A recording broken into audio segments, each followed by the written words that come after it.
As you know, the U.S. House and Senate passed a $700 billion bailout to Wall Street. At the behest of President George W. Bush, the U.S. taxpayers are going to be on the hook for what can only be referred to as the biggest fraud in U.S. history. Virtually our entire financial system is based on an illusion. We spend more than we earn, we consume more than we produce, we borrow more than we save, and we cling to the fantasy that this can go on forever. The glue that holds this crumbling scheme together is a fiat currency known as the Federal Reserve Note, which was created out of thin air by an international banking cartel called the Federal Reserve. According to Congressman Ron Paul, in the last 3 years, the Federal Reserve has created over $4 trillion in new money.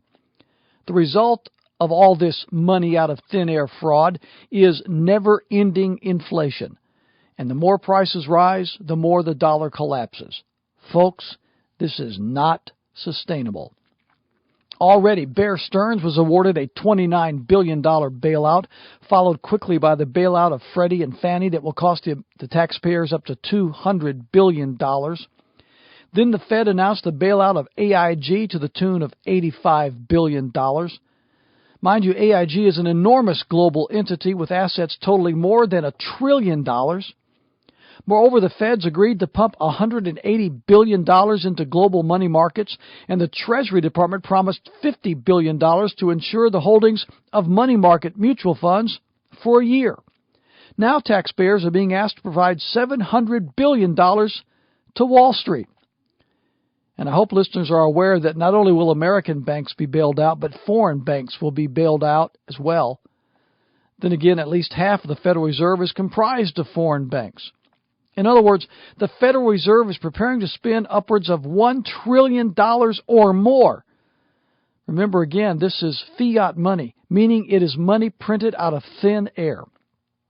All of this began when the United States Congress abrogated its responsibility to maintain sound money principles on behalf of the American people as required by the Constitution and created the Federal Reserve.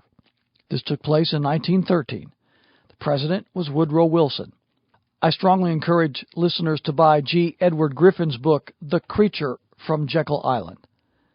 Since then, the U.S. economy has suffered through one Great Depression, several recessions, all of which have been orchestrated by this international banking cartel.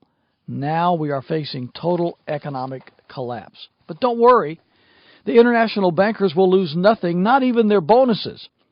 They will maintain their mansions, yachts, private jets, and Swiss bank accounts. No matter how bad it gets on Main Street, the banksters on Wall Street will still have the best of it.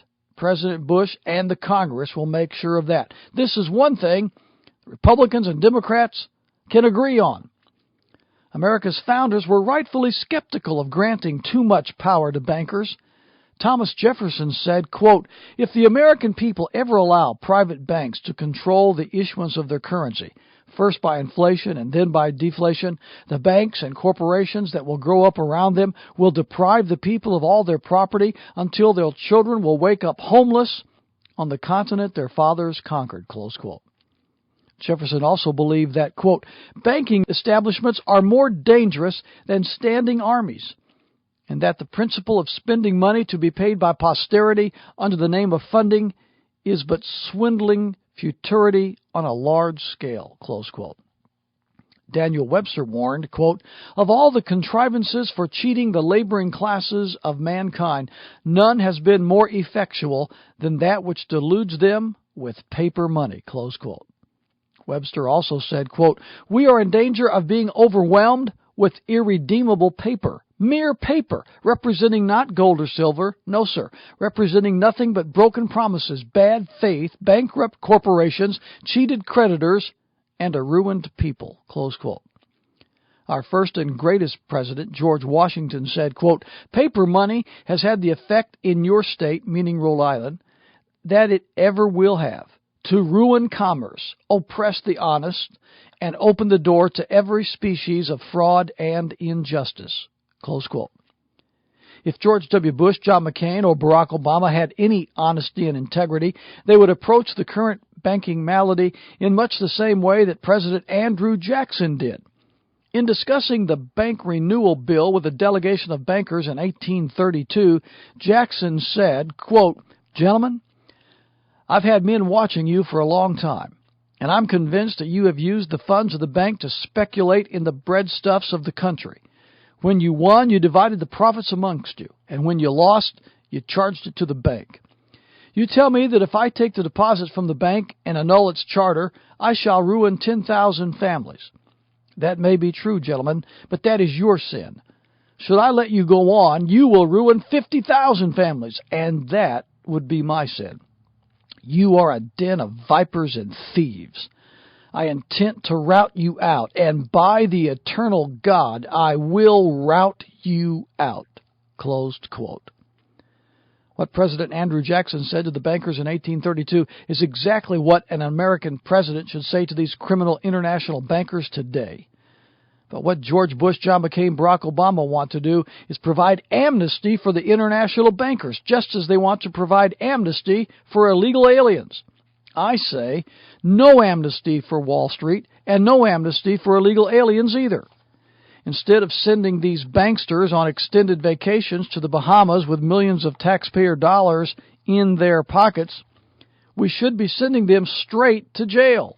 The only way to fix this economic mess that the international bankers have created is to return America to sound money principles as prescribed in the U.S. Constitution. This means dismantling the Federal Reserve and the Internal Revenue Service, overturning the 16th Amendment and the personal income tax, and returning the American monetary system to hard assets, gold and silver. Anything short of this will only delay and worsen the inevitable collapse that has already begun. I encourage you to go to Baldwin08.com